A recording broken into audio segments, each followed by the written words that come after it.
Hello बच्चों, future academy in institute में आपका स्वागत है। मैं राजा सर, आपका साइंस और मैथ टीचर्स। अभी तक हम लोग बायोलॉजी का first chapter class 10 life process 3 lecture और एक एमसीक्यू का वीडियो अपलोड कर चुका हूँ, जिसमें ये हमारा चौथा लेक्चर है। और अभी तक 3 लेक्चर में हम लोग क्या क्या पढ़े हैं। सबसे पहले न्यूट्रिशन पढ़े, life process and it's event पढ़े थे, फिर न्यूट्रिशन एंड इट्स टाइप्स पढ़े थे, और थर्ड लेक्चर में plant autotrophic nutrition in plant में पढ़े थे। फोटोसिंथेसिस क्या होता है, फोटोसिंथेसिस पिगमेंट क्या होता है, और फोटोसिंथेसिस होता कहाँ है, साइट ऑफ फोटोसिंथेसिस। अब हम इस वीडियो में पढ़ने वाले हैं mechanism of photosynthesis. Total 2 topic nutrition plant का बच चुका है। एक है मैकेनिज्म ऑफ फोटोसिंथेसिस और दूसरा factor on which rate of photosynthesis depend. Photosynthesis का रेट किस किस फैक्टर पे डिपेंड करता है। तो इस वीडियो में आपको 2 ही टॉपिक मिलेगा, एक मैकेनिज्म ऑफ फोटोसिंथेसिस और दूसरा factor on which rate of photosynthesis depend. चलिए हम लोग बात करते हैं मैकेनिज्म ऑफ फोटोसिंथेसिस। फोटोसिंथेसिस का मैकेनिज्म क्या है। सबसे पहले लिखा गया है event occur during process of photosynthesis.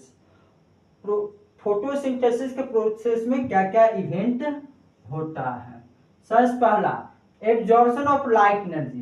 पहला क्या होगा, absorption of light energy. Light energy का एब्जॉर्प्शन होगा, क्या चीज की मदद से होगा, फोटोसिंथेसिस पिगमेंट। और किस फोटोसिंथेसिस पिगमेंट को क्या कहा जाएगा, क्लोरोफिल। क्या कहा जाएगा, क्लोरोफिल।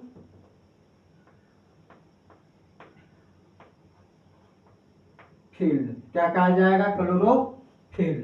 पहला इवेंट में क्या होगा, लाइट एनर्जी का एब्जॉर्प्शन होगा क्लोरोफिल के द्वारा। और दूसरा second conversion of light energy to chemical energy. Second step में क्या होगा, लाइट एनर्जी का केमिकल एनर्जी में कन्वर्जन होगा। और फिर splitting of water molecules into hydrogen, proton, electron and molecular oxygen.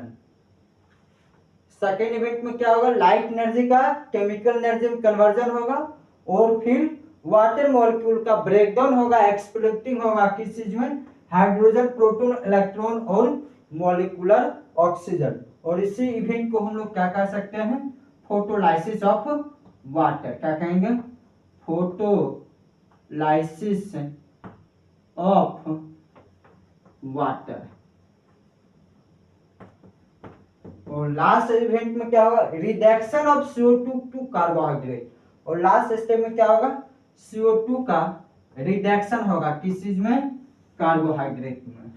अब हम इसको पूरी तरह से एक्सप्लेन करके समझते हैं।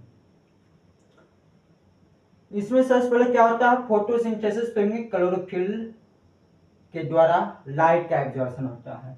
तो लाइट जो आएगा वो कहां से आएगा, सनलाइट से। कहां से आएगा, सन से आएगा। और उस लाइट को हम लोग क्या कहेंगे, सनलाइट। क्या कहेंगे, सनलाइट।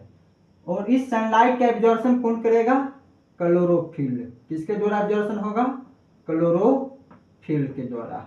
ठीक, इसके बाद बात आता है वाटर का। वाटर जो रहता है वो सॉइल में रहता है, सॉइल के रूट हेयर के द्वारा। किसके द्वारा, रूट हेयर के द्वारा।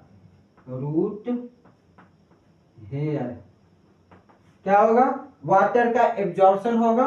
और ये जाइलम टिश्यू के द्वारा कहां पहुंचेगा, लिप्स के सरफेस पे पहुंचेगा। कहां पहुंचेगा, लिप्स के सरफेस पे पहुंचेगा।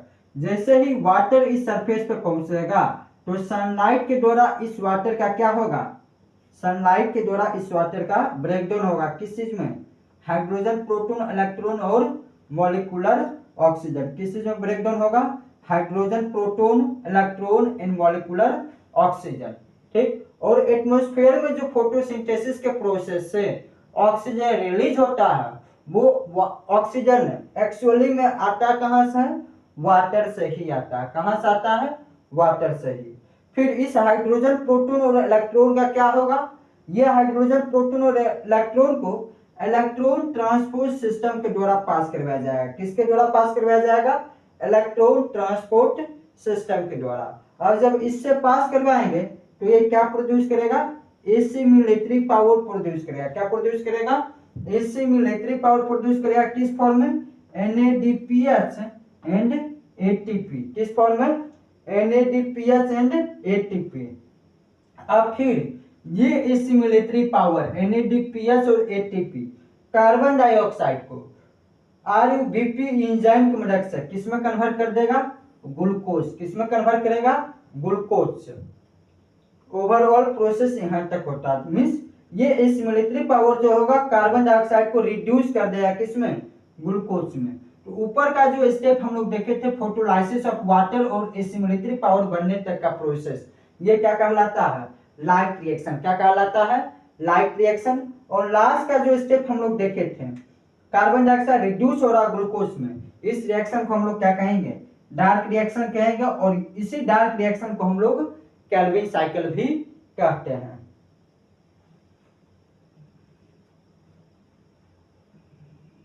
और यहां बात रह जाता है, जो ग्लूकोज बनता है यहाँ पर, क्या इमीडिएटली सभी ग्लूकोज का यूज हो जाता है, नहीं।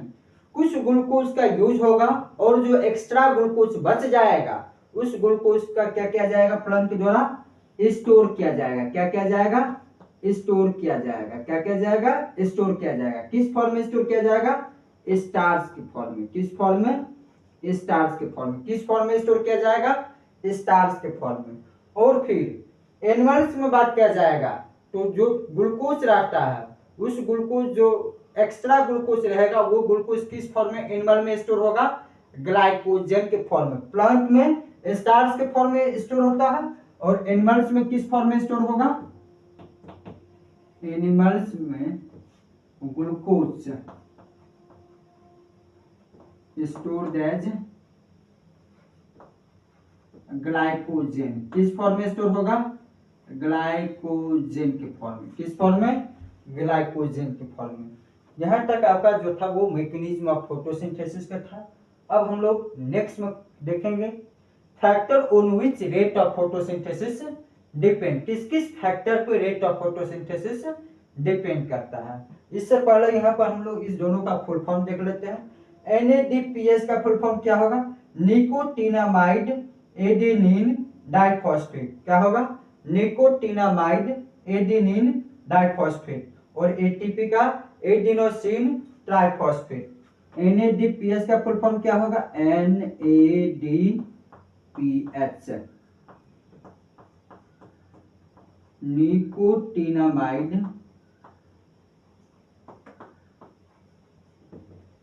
Adenine die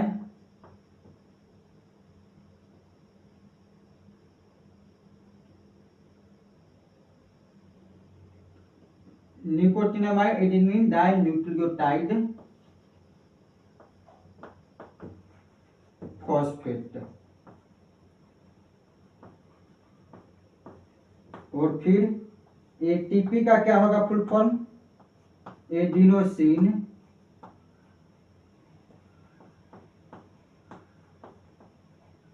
triphosphate. और RUBP का क्या होगा, राइबुलोज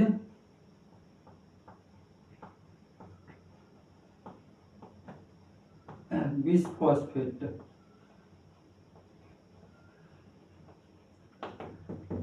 चलिए अब हम लोग बात करते हैं factor on which rate of photosynthesis depends. किस किस फैक्टर पर फोटोसिंथेसिस का रेट डिपेंड करता है।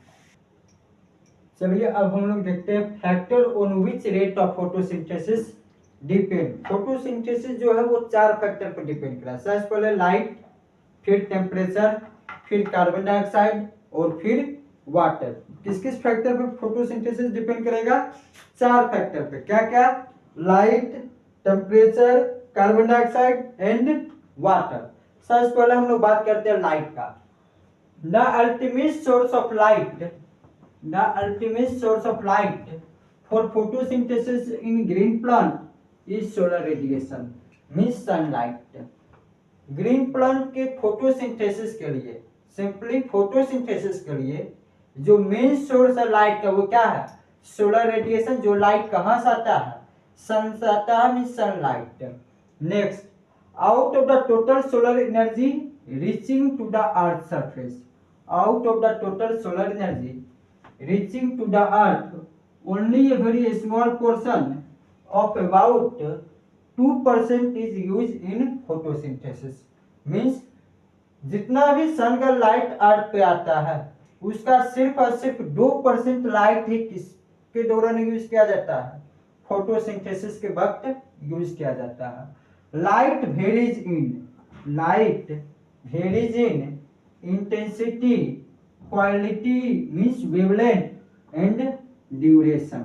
लाइट वेरी करेगा किस फैक्टर से, इंटेंसिटी। लाइट का इंटेंसिटी क्या है, हाई इंटेंसिटी है या लो इंटेंसिटी है, मीन्स सनी डे है या क्लाउडी डे है। उसका फिर क्वालिटी पर डिपेंड करेगा, मीन्स वेवलेंथ क्या है। जैसा कि हम लोग जानते हैं व्हाइट लाइट जो होता है वो 7 कलर के मिलने से बना होता है, 7 कलर के मिलने से बना होता है, तो सभी कलर लाइट का वेवलेंथ क्या होता है, अलग अलग होता है। फिर ड्यूरेशन पर भी डिपेंड करता है कि कितना समय के लिए लाइट प्लांट को मिल रहा है। अंडर लो लाइट इंटेंसिटी, लो लाइट इंटेंसिटी रहेगा मींस ड्यूरिंग क्लाउडी डेज रहेगा, उस समय रेट ऑफ फोटोसिंथेसिस क्या हो जाएगा, लो हो जाएगा। रेट ऑफ फोटोसिंथेसिस क्या होगा, लो। क्लाउडी डे के वक्त फोटोसिंथेसिस का रेट क्या होगा, लो होगा। इंक्रीज इन लाइट इंटेंसिटी, यदि लाइट इंटेंसिटी को बढ़ाया जाएगा, causes increase in the rate of photosynthesis, तो फोटोसिंथेसिस का रेट क्या होगा, इंक्रीज होगा, लेकिन सर्टेन लिमिट तक इंक्रीज होगा। लाइट इंटेंसिटी को बढ़ाया जाएगा तो फोटोसिंथेसिस का रेट इंक्रीज होगा, लेकिन कब तक इंक्रीज होगा, एक सर्टेन लिमिट तक इंक्रीज होगा। At very high light intensity, यदि बहुत ही ज्यादा लाइट इंटेंसिटी हो जाएगा उस समय फोटोसिंथेसिस क्या हो जाएगा, डिक्रीज हो जाएगा। किसके वजह से, फोटो ऑक्सीडेशन की वजह से। किसके वजह से, फोटो ऑक्सीडेशन की वजह से। अब हम लोग चलते हैं, देखते हैं टेम्परेचर और कार्बन डाइऑक्साइड की बात करते हैं। चलिए अभी तक हम लोग एक फैक्टर देख लिए थे, क्या, लाइट।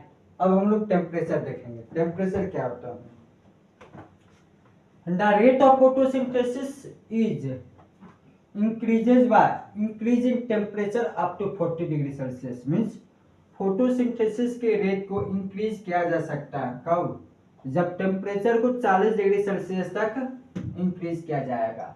टेम्परेचर को कितना डिग्री सेल्सियस तक इंक्रीज करेंगे, 40 डिग्री सेल्सियस तक इंक्रीज किया जाएगा, तो फोटोसिंथेसिस का रेट भी क्या होगा, इंक्रीज होगा। एवं दिस टेम्परेचर, यदि इससे ऊपर टेम्परेचर जाएगा, above this temperature there is a decrease in the photosynthesis. यदि टेम्परेचर 40 डिग्री सेल्सियस से ऊपर जाएगा तो फोटोसिंथेसिस का रेट क्या होगा, डिक्रीज होने लगेगा। क्या होगा, डिक्रीज होने लगेगा। लो टेम्परेचर रहेगा, यदि टेम्परेचर बहुत ही कम रहेगा तो भी ये फोटोसिंथेसिस को क्या कर देगा, इनहिबिट कर देगा, स्लो कर देगा, रोक देगा। The temperature affect photosynthesis by affecting the activity of enzyme. Temperature किस चीज को इफेक्ट करता है, फोटोसिंथेसिस को। कैसे, फोटोसिंथेसिस के प्रोसेस में जो भी एंजाइम वर्क करता है उस एंजाइम के एक्टिविटी को इफेक्ट करता है। मींस टेम्परेचर किस चीज को इफेक्ट करेगा, एंजाइम के एक्टिविटी को इफेक्ट करेगा। Low temperature lowers the activity of an enzyme. Low temperature क्या होगा, एंजाइम की एक्टिविटी को लोअर कर देगा, एंजाइम के एक्टिविटी को क्या करेगा, लोअर कर देगा। लो टेम्परेचर क्या करेगा, एंजाइम की एक्टिविटी को लोअर कर देगा।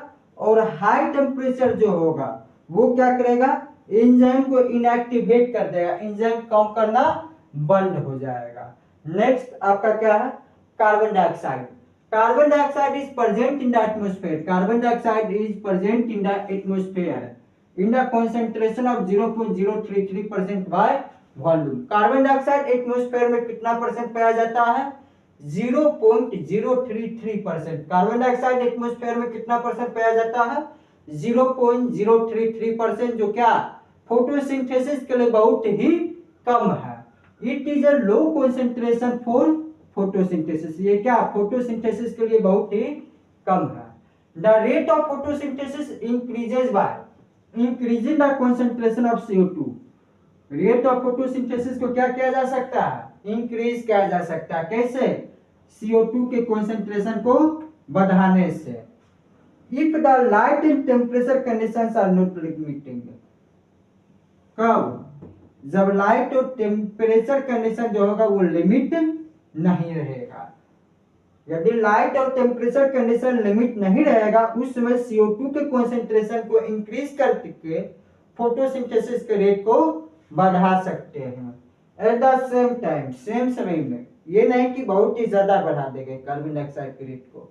यदि ज्यादा बढ़ा देंगे कार्बन डाइऑक्साइड के रेट को तो ये क्या हो जाएगा, प्लांट के लिए टॉक्सिक हो जाएगा। At the same time very high concentration of CO2 becomes toxic to plant and inhibit photosynthesis, और प्लांट के लिए टॉक्सिक हो जाएगा हाई कंसेंट्रेशन, जिसके वजह से फोटोसिंथेसिस क्या हो जाएगा, रुक जाएगा। अब हम लोग बात करते हैं वाटर की, जिसमें फोर्थ फैक्टर क्या है, वाटर, और ये हमारा इस टॉपिक का, इस वीडियो का लास्ट टॉपिक रहेगा। चलिए देखते हैं वाटर। चलिए अभी तक 3 फैक्टर हम लोग देख लिए, लाइट, टेम्परेचर और कार्बन डाइऑक्साइड। अब हम लोग लास्ट फैक्टर की तरफ बढ़ रहे, क्या है, वाटर। वाटर के फोटोसिंथेसिस किस तरह से डिपेंड करता है, ये चीज बारे में हम लोग पढ़ेंगे। क्या है, it rarely acts as a limiting factor, ये क्या रेयरली एक्ट्स रहता है, क्या लिमिटिंग फैक्टर। लिमिटिंग फैक्टर ये रहता नहीं है, रेयरली माना जाएगा कि ये लिमिटिंग फैक्टर की तरह कम करता, बिहेव करता है। क्यों, क्योंकि फोटोसिंथेसिस की प्रोसेस में less than 1% of the water absorb by plant is used during photosynthesis. Means 1 से भी कम परसेंट वाटर जो होता है प्लांट के द्वारा फोटो एब्जॉर्ब किया जाता है, जिसका यूज फोटोसिंथेसिस में होता है। जब 1 से भी कम परसेंट वाटर को एब्जॉर्ब करता है फोटोसिंथेसिस के लिए, जिसके वजह से ये क्या लिमिटिंग फैक्टर में नहीं आएगा। आगे, the rate of photosynthesis is lowered, photosynthesis के रेट को क्या किया जा सकता है, लोअर किया जा सकता है। कब, if the plant are inadequately supplied with water, यदि प्लांट को सही से वाटर का सप्लाई नहीं मिलेगा। यदि सही से सप्लाई मिलेगा तो फोटोसिंथेसिस करेगा, यदि नहीं मिलेगा तो फोटोसिंथेसिस का रेट क्या होगा, लोअर हो जाएगा, कम हो जाएगा। अंडर वाटर डिफिशियंट कंडीशन, जहां पर वाटर की कमी रहेगा या वाटर डिफिशियंट कंडीशन हो जाएगा, किसी कारणवश वाटर की कमी आ जाएगा, इंस्ट्रूमेंटल एपर्चर जो रहेगा वो क्या हो जाएगा, क्लोज हो जाएगा। इंस्ट्रूमेंटल एपर्चर क्या हो जाएगा, क्लोज हो जाएगा, ताकि वाटर के लॉस को रिड्यूस कर सके। किस प्रोसेस से, ट्रांसपीरेशन के प्रोसेस से जो वाटर का लॉस होगा उस वाटर के लॉस को कम कर सके, इसलिए इंस्ट्रूमेंटल एपर्चर क्या हो जाता है, क्लोज हो जाता है। किस कंडीशन में, वाटर डेफिशिएंट कंडीशन में। एज ए रिजल्ट, जैसे इंस्ट्रूमेंटल एपर्चर क्लोज हो जाएगा, जिसके वजह से entry of CO2 is also stopped into the lips, तो CO2 का भी एंट्री क्या हो जाता है, लिप्स में स्टॉप हो जाता है। यहाँ पे आपका न्यूट्रिशन इन प्लांट फिनिश हो गया है। अब कुछ क्वेश्चन हम लोग करेंगे न्यूट्रिशन इन प्लांट का एक वीडियो के बाद, और इसके बाद आप लोग को वीडियो मिलेगा जिसमें न्यूट्रिशन इन एनिमल्स बताया जाएगा, मेनली न्यूट्रिशन इन अमीबा के बारे में डिस्कस किया जाएगा, फिर न्यूट्रिशन इन ह्यूमंस के बारे में डिस्कस किया जाएगा। Thank you.